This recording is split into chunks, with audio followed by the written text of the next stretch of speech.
Ya cuando nos ganó la peda al dúo Gotish, ya valió madres, porque empezamos a dejar de discriminar. Con que fuera vieja ya no había peda. Si vamos a empezar a contar por peso, creo que ni agarrándome a todas las morras de Cancún y Acapulco juntos, le gano al pinche caballero con el tonelaje que andaba manejando. Fernando, ya la próxima creo que ya nomás va a llegar, le va a pegar una morra y se la va a querer llevar de las greñas para que clave. Hubo besos, hubo motorboats, hubo titty shots, hubo buen desmadre, pero por desgracia, el pinche marcador sigue igual. Toby estuvo todo el tiempo conmigo.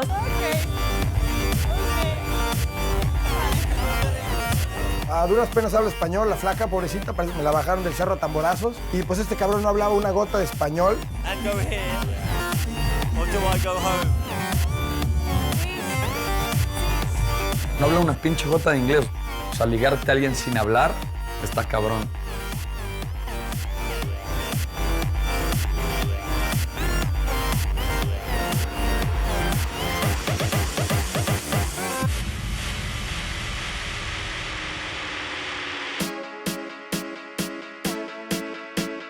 Estoy asombrado de cómo putas madres le hizo Thalía para traerse a una jirafa a la casa. O sea, no mames. ¿Cómo le hizo? Sin saber hablar inglés, ¿eh?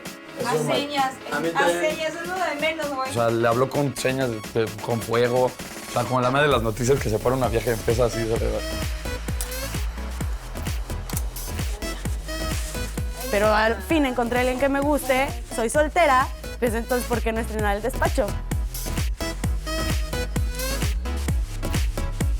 Obviamente me caga que por estar pendejeando con Yawi y peleando, Thalía nos haya ganado el revolcadero.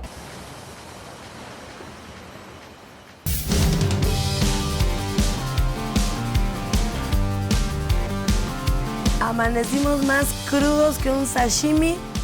Vámonos a crudear a mamitas.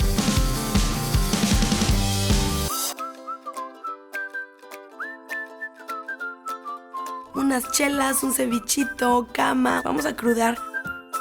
Pues no todo es desmadre, estar clavando la chingada, uno se cansa, el cuerpo lo pide y hay que descansar.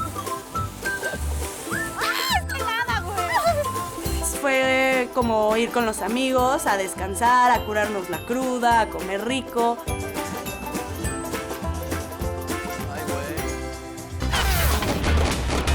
¿Quieres que haga algo? Dime que no puedo hacerlo. Yo no tengo límites, ninguno aún. Todavía me gustan todas, menos gordas. Y no todo lo que ves es operado. Pero pues todo está chido, ¿no? Porque todo queda acá. La regla del manual es si no me acuerdo no pasó. La neta es que yo no tengo defectos, solamente soy mala copa. Hagas lo que hagas.